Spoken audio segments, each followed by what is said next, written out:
Oke, selamat siang rekan-rekan semua.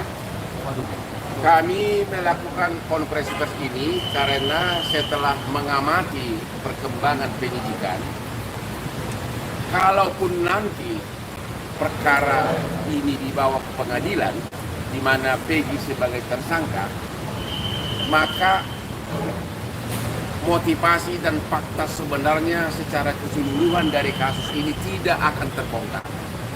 Tidak akan terbongkar. Karena sekarang ini kan targetnya hanya satu, Peggy. Ya. Sementara misteri kenapa kejadian ini dan kenapa berita acara semua saling bertentangan tidak terbongkar. Apa yang terjadi tidak terbongkar. Ya. Penyidik nanti sama jaksa hanya akan berpatokan kepada hukum acara pidana formal. Dia akan mengatakan 2 alat bukti cukup, Peggy bersalah. Dia akan mengatakan begitu. Akhirnya kasus ini akan menguap dengan sendirinya, akan berakhir di situ. Sementara yang apakah benar fiktif atau tidak akan lagi ditindaklanjuti. Maka kami dari tim Hotman 911 yang sebagai kuasa hukum dari keluarga Vina berpendapat kasus ini sebaiknya penyidikannya sementara ditunda dulu agar Pak Jokowi membentuk tim pencari fakta yang netral, terutama dari para ahli hukum pidana dari universitas untuk menyelidiki fakta sebenarnya, dan setelah terkumpul nanti baru diserahkan kepada penyidik untuk dilanjutkan ke kejaksaan dan persidangan.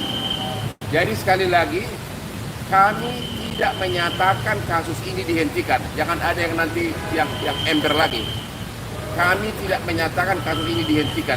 Justru kami ingin kasus ini terbongkar secara keseluruhan.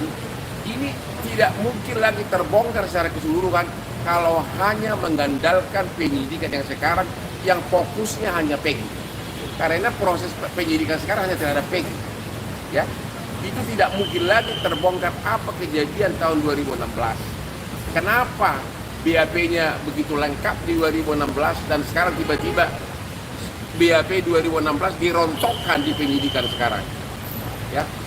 Jadi sekali lagi, ini tidak mungkin lagi kasusnya terbongkar, tidak mungkin lagi rasa keadilan masyarakat dipenuhi hanya dengan penyidikan terhadap Peggy. Ya. Keputusan terhadap Peggy ada kemungkinan 2 nanti oleh pengadilan. Ada kemungkinan pengadilan menyatakan Peggy tidak bersalah. Karena apa? 5 terpidana dalam BAP menyatakan Peggy tidak bersalah di BAP tahun 2024. 1 terpidana menyatakan Peggy pelaku. 5 lawan 1 mana yang berlaku? Ya, secara logika hukum ya harusnya 5 terpidana yang menyatakan Peggy tidak bersalah itu yang berlaku. Jadi ada kemungkinan Peggy itu bebas. Yang kedua, ada kemungkinan juga hakim berpendapat yang penting 2 alat bukti lain, ya, yaitu kesaksian dari siapa? Ya, ada 2 orang saksi. Jadi kemungkinan Peggy itu ada bebas atau mungkin juga tidak bebas. Kalau itu memang hanya target utama, berarti kasus ini akan menguap. 2 DPO sudah tidak diperiksa lagi, sudah tidak ditindaklanjuti lagi, dan kasusnya berakhir begitu saja, dan akan menimbulkan kekecewaan bagi masyarakat dan juga bagi keluarga Vina. Sehingga sekali lagi kami tim Hotman 911 berpendapat keadilan dan kepastian hukum tidak bisa lagi didapat walaupun Peggy divonis bersalah atau tidak bersalah. Ya, satu hal yang kami sangat prihatin adalah di dalam putusan pengadilan yang pertama yang 2017 ya, di sana diuraikan peranan dari 2 DPO, diuraikan secara jelas peranan dari 2 DPO. Apakah mungkin itu ngarang? Siapa yang ngarang? Ya kan? Karena semua mengaku sama-sama pelaku, tidak ada pengalihan tanggung jawab. Coba dulu bacakan apa isi fakta persidangan atas 2 DPO. Coba Namanya siapa? DPO Andi dan DPO Dani. Peranannya apa dalam berkas pengadilan? Oke. DPO Andi dan DPO Dani pada halaman 114 putusan bersama 8 orang pelaku pada hari Sabtu 27 Agustus 2016 sekitar pukul 19.30 berkumpul di warung Bunining. Langsung untuk to the point aja. minum jus. Oke. Halaman 115. Apa yang dilakukan? DPO Andi memukul, melempari korban Muhammad Rizky Rudiana dan korban Vina. Itu DPO Andi dan Dani. Pemerkosaannya di mana? Melempari itu. Terus DPO Dani untuk pemerkosaannya, DPO Andi mengangkat tubuh almarhum Vina, membuka tubuh almarhum Vina, membuka baju almarhum Vina. DPO Dani membuka celananya dan memasukkan alat kemaluannya ke dalam lubang kemaluan korban almarhum Vina sehingga DPO Dani mengeluarkan air sperma di paha korban almarhum Vina. Selanjutnya disetubuhi oleh 7 pelaku lainnya termasuk Peggy Peron. Jadi di sini jelas peranan dari 2 pelaku yang DPO dan 8 pelaku tindak pidana lainnya tidak pernah mengatakan bahwa pelakunya orang lain, tapi kami lakukan bersama-sama. Orang biasanya mengalihkan tanggung jawab kalau dia mengatakan saya tidak melakukan tapi orang lain. Tapi di sini kan kami lakukan bersama-sama. Sehingga dan ini putusan sudah final, sudah inkrah. Sekarang dirubah lagi dengan penyidikan yang begitu singkat. Makanya kita mengatakan masyarakat sudah tidak akan dapat lagi mengharapkan keadilan jangka panjang, tidak akan puas kalau hanya menunggu Peggy disidangkan yang kemungkinan dinyatakan bersalah atau tidak bersalah. Ya. Jadi sekali lagi kami menghimbau kepada Bapak Presiden Jokowi agar membentuk tim pencari fakta dari kalangan universitas yang ahli-ahli hukum pidana untuk menyelidiki dari mulai tahun 2016 sampai sekarang. Ya. Itu yang pertama. Yang kedua, kami juga sangat mempertanyakan atas perilaku dan sikap dari Pak Rudiana, bapak dari almarhum Egy. Begitu kami ditunjuk sebagai kuasa hukum dari keluarga Vina, kami langsung mencoba berkomunikasi dengan Bapak Rudiana untuk saling tukar pikiran karena anaknya kan yang korban si Egy. Tapi kami tidak ditanggapi apapun. Tidak ditanggapi apapun. Namun tiba-tiba sekitar 4 hari lalu ada seorang oknum dan oknum polisi mengaku utusan dari Pak Rudiana ini mau menunjuk kami sebagai kuasa hukumnya. Tapi ada pesan terselubung di mana bahwa Pak Rudiana itu yakin pelakunya adalah Peggy. Ya. Ada apa nih? Kenapa baru sekarang bereaksi? Dan akhirnya kami dari tim hukum 916 menolak menjadi kuasa hukum dari Pak Rudiana karena kami melihat ada mempertanyakan ada apa. Padahal dialah yang dari awal mengikuti kasus ini. Dialah dilaporkan peristiwa ini oleh saksi-saksi. Dan juga kenapa dia diam selama ini? Kenapa baru sekarang? Sehingga seolah-olah targetnya yang penting Peggy dihukum selesai, kasus ini selesai, rakyat puas. Jadi itu tidak mungkin. Itulah inti dari konferensi pers ini.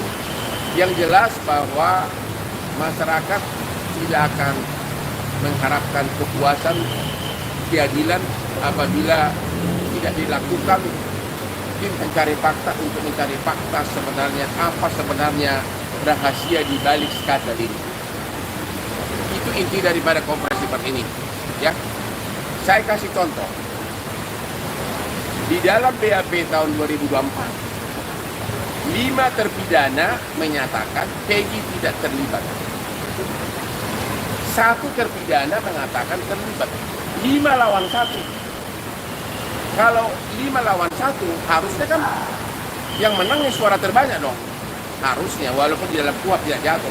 Harusnya PG itu tidak tersangka karena 5 menyatakan dia tidak terlibat. 1 menyatakan terlibat. Tapi sekarang terus difokuskan kepada PG. Mungkin targetnya oleh PG yang penting ada 1 orang yang divonis biar masyarakat puas. Ya. Keanehan kedua lagi, di dalam berkas persidangan BAP dan putusan, semua terpidana mengatakan 11 pelaku DPO itu tidak fiktif. DPO itu tidak fiktif. Ada peranan masing-masing. Tapi di dalam BAP tahun 2024, yaitu sekitar 2 minggu lalu, tiba-tiba 7 terpidana ini menyatakan 2 DPO ini fiktif. Padahal di dalam BAP semua peranannya ada. Bagaimana sampai itu yang membuka celana korban, memerkosa, memukul, ada semua peranannya. Ada apa ini? Ini nggak bisa lagi hanya dengan pro justisia. Harus ada tim pencari fakta yang ditunjuk langsung oleh Bapak Presiden.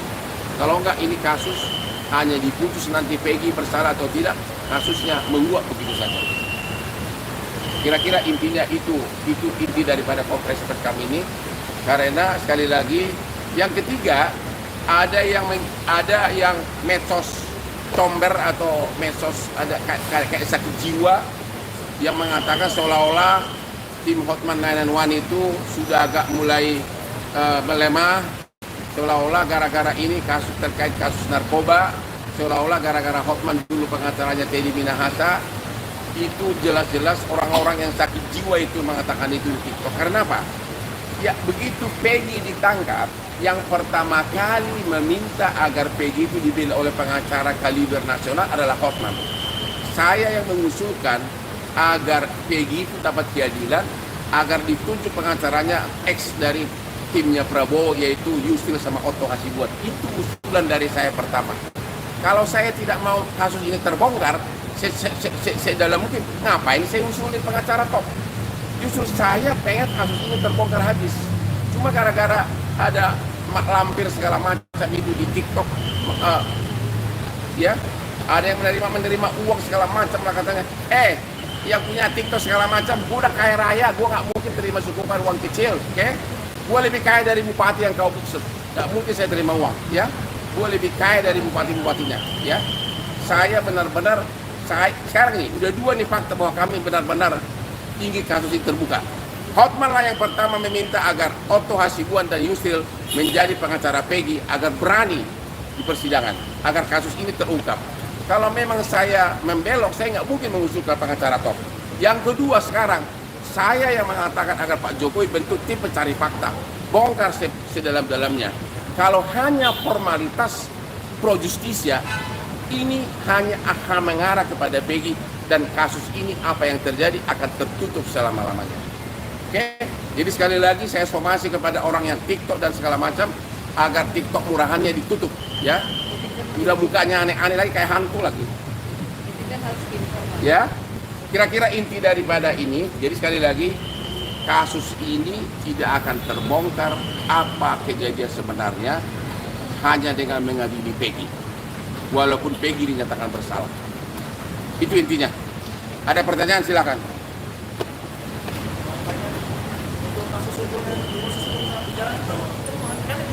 Apa?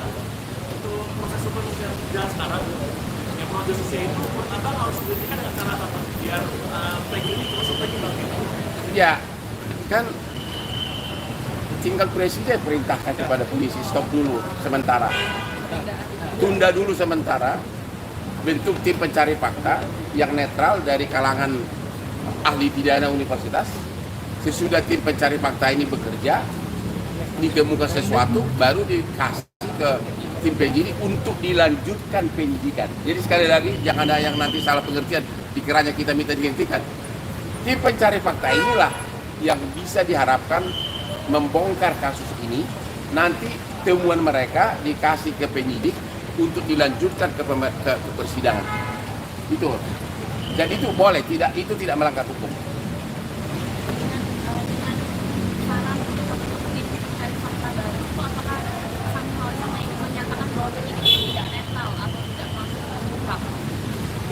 Faktanya sampai sekarang Anda apa yang Anda temui? Faktanya udah terungkap belum? Coba jawab. Ya udah. Ya, harapan masyarakat sebenarnya ingin membongkar kasus ini sedalam-dalamnya, dan itu tidak akan bisa dapat hanya dengan mengadili Peggy. Itu maksud saya. Ya, silakan lagi. Bang, kemarin kan tim dari Oto sendiri sudah mengadakan saksi-saksi yang awal di 2016, Bang. Kalau ini ditutup dengan saksi-saksi yang Kenapa? awal. Kemarin kan Oto juga sudah mengajukan tim kuasa dari saksi-saksi yang awal di 2016, Bang. Karena saat dia bilang saat dia bersaksi ada tekanan dari penyidik zaman di tahun 2016. Gimana, Bang? Abang kan bilang mau ditutup. Makanya saya mengatakan tim pencari fakta inilah nanti yang akan memanggil seluruh terpidana ini, diperiksa secara baik-baik, ya, dan diambil hatinya apa sebenarnya yang terjadi, ya. Itulah tim pencari fakta inilah. Karena kalau tim pencari fakta itu kan netral, tidak ada kepentingan, ya. Apalagi kalau tim pencari fakta ini didukung oleh DPR Komisi 3 kita yang sampai sekarang, tim Komisi 3 kita DPR Komisi Hukum sampai sekarang silent, padahal ini sudah kasus yang sudah merebak di seluruh Indonesia, tapi yang membidangi hukum di DPR kita diam saja. Sebentar lagi mereka akan berakhir masa jabatannya dan akan dapat uang pensiun seumur hidup. Komisi 3 sampai sekarang mereka no comment. Tapi demikian juga kami mengkritik pihak universitas, para ahli hukumnya. Kalau waktu Pilpres mereka kumpul ikut ramai-ramai komentar. Dari universitas pun ahli hukumnya tidak ada satupun komentar, diam semuanya. Ya, itu yang kami sangat kritik. Padahal begitu banyak profesor hukum pidana di universitas. Ya, jadi sekali lagi kunci kasus ini sebenarnya adalah terpidana itu dilindungi, ditanyakan baik-baik, dilindungi, dan yang bisa melindungi itu agar mereka yakin hanya Jokowi. Mereka dipanggil, ditempatkan di suatu tempat, baru kemudian satu-satu dibujuk apa sebenarnya yang terjadi. Toh mereka sudah menjalani hukuman, ya, karena BAP mereka yang dulu sama yang sekarang total bertolak belakang. Pasti ada yang salah, sudah pasti ada yang salah. Ngerti nggak? Kalau sudah pasti ada yang salah, tapi kita hanya menegakkan Peggy, berarti yang salah ini menguap begitu saja. BAP tahun 2016-2017 total bertentangan dengan BAP sekarang. Nah, itu akan dilupain begitu aja. Targetnya hanya Peggy, yang penting Peggy disalahkan. Yang ini semua terkubur, semua misterinya terkubur. Jadi agar misteri ini terbongkar, satu-satunya harus dibentuk tim pencari fakta. Yang punya kekuasaan negeri ini hanya Pak Jokowi yang berhak mengatasi itu. Karena Pak Jokowi tidak punya kepentingan secara pribadi. Ada lagi? Cukup ya? Jadi kasus ini ditutup ya, Bang, ya? Apa? Sementara kasus ini, penyidikan ini ditutup. Saya sekali lagi, kami tidak meminta kasus ini dihentikan. Namun kasus ini tidak akan terbongkar secara keseluruhan kalau penyidikan sekarang dilanjutkan hanya terhadap Peggy. Karena hasilnya hanya menyatakan Peggy bersalah atau tidak. Sementara misteri sebenarnya tidak terbongkar. Kenapa dulu tidak fiktif? Kenapa sekarang fiktif? Kenapa dulu dia pelakunya? Kenapa dulu dia memperkosa? Sekarang dia memperkosa. Itu yang harus dibongkar. Itu yang diharapkan masyarakat.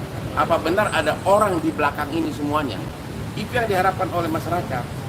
Kalau hanya sekali lagi kami tidak minta kasus ini dihentikan.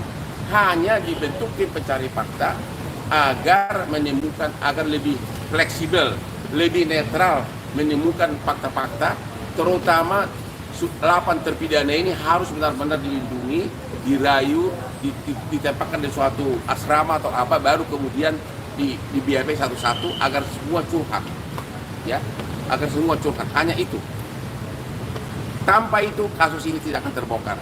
Artinya siap-siap aja bahwa Peggy dibawa ke persidangan, habis itu divonis bersalah, ya udah, kasus case close, kasus final selesai. Anda mau begitu silahkan. Kalau kami mengatakan bentuk tim pencari fakta dan kami tetap meminta agar pelakunya ditangkap. Kami tidak pernah mundur, kami tidak memihak bupati atau siapapun. Aku Hotman Paris tidak pernah disogok bupati, aku lebih kaya dari bupatinya. Tapi dugaan Abang si Peggy ini, Setiawan ini, Apa? Abang berdugaan Peggy yang sekarang ini tidak bukan tersangka ya, Bang, ya? Saya tidak menduga apapun, tapi BAP Gini, Peggy ini tersangka sekarang karena satu dari terpidana menyatakan dia pelaku, tapi 5 terpidana menyatakan dia bukan pelaku. Iya kan? Jadi ada apa ini? Nah kemudian dua DPO dinyatakan adalah DPO fiktif. Padahal dulu bukan fiktif, dan sampai pelaku-pelaku DPO fiktif inilah yang memperkosa, membuka celananya segala macam. Ini kok bisa ada BAP seperti ini? Membawa korban juga, dua DPO-nya membawa korban kemana? Yang membawa korban ke jembatan juga dua DPO ini. Yang membuka celananya juga orang DPO ini, yang memperkosa juga DPO ini. Ini siapa yang bikin BAP-nya? Kok sekarang tiba-tiba fiktif? Dan ini sudah putusan final pengadilan. Bang, tapi kemarin di Prestoni Oto, di Prestoni Oto 4 saksi itu bahwa dalam BAP itu tidak benar, Bang. Ya kan? Dan di situ pun juga ada dugaan. Ya itulah makanya tim pencari fakta inilah yang berhasil membongkar itu. Karena penyidik kan pasti punya kepentingan. Yang penting Peggy masuk, selesai tugas saya. Makanya harus tim pencari fakta ini yang benar-benar mencari. Ya apakah mereka ini benar pelaku atau bukan, atau orang lain pelakunya.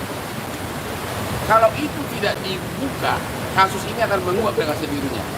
Sekali lagi, keluarga Vina, kami tetap menganggap penyidikan tetap dilanjutkan, tapi lengkapi dulu bukti-bukti dari tim pencari fakta yang lebih netral.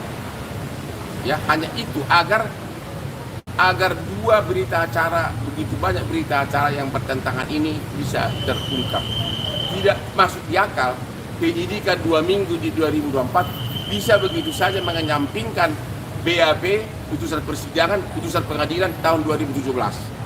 Nggak bisa, nggak masuk di akal hukum itu. Pasti ada yang salah. Pasti ada yang salah. Cuma siapa yang salah dan siapa yang salah itu tidak mungkin terbongkar hanya dengan menghukum Peggy. Itu maksud saya. Tidak mungkin. Jadi kalau Anda memang mau kasus ini terkubur begitu saja, ya udah. Tunggu aja Peggy dinyatakan bersalah, file ditutup, selesai.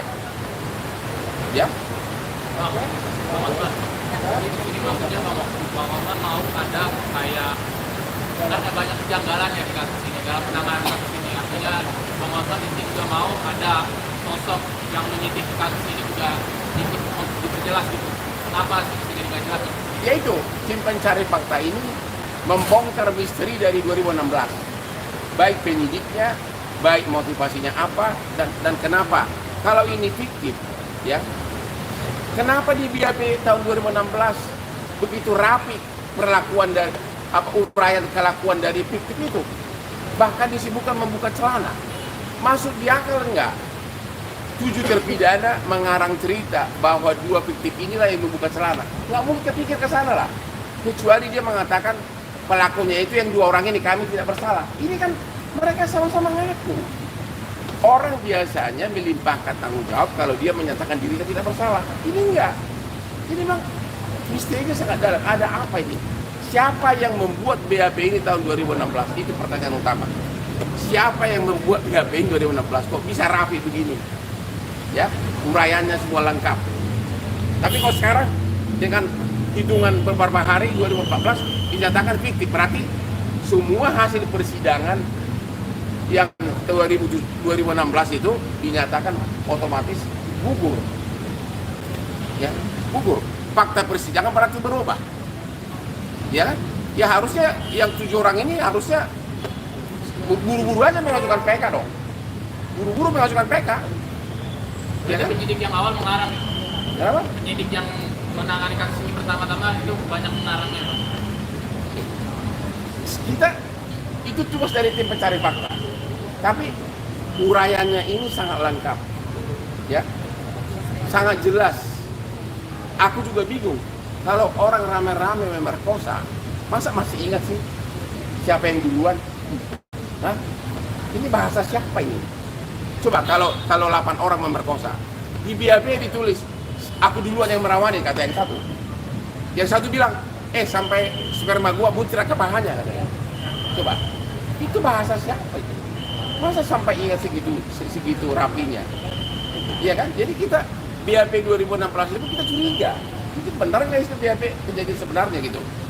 Jadi sekali lagi, sebagai pengacara yang sudah berpraktek puluhan tahun, kasus ini tidak bisa lagi dibongkar permasalahannya hanya dengan proses pro justisia hukum acara pidana. Karena hukum acara pidana hanya mengatakan kalau sudah ditemukan dua alat bukti selesai. Begitu. Sekarang ini Peggy ada saksi, sudah dipanggil psikolog, sudah dipanggil, katanya sudah tes kebohongan. Nanti akan terulang lagi kasus kopi sianida, ya, yang akhirnya psikolog yang menyatakan dia bersalah, katanya, ya, itu. Jadi target utama penyidik itu hanya Peggy sekarang ini. Ada lagi? Sekali lagi keluarga Vina setuju agar Bapak Presiden memenuhi rasa tuntutan keadilan dari rakyat untuk membentuk tim pencari fakta. Tim pencari fakta ini nanti bekerja sesudah ditemukan, hasilnya dikasih kepada penyidik. Penyidikan kemudian dilanjutkan dan dibawa sidang. Kami tidak minta dihentikan penyidikan, justru kami ingin membongkar sampai ke akar kami. Kalau berdasarkan penyidikan sekarang sudah pasti akhirnya hanya satu, Peggy. Kasusnya tidak akan terbongkar lagi, terkubur sudah. Oke bos, selesai.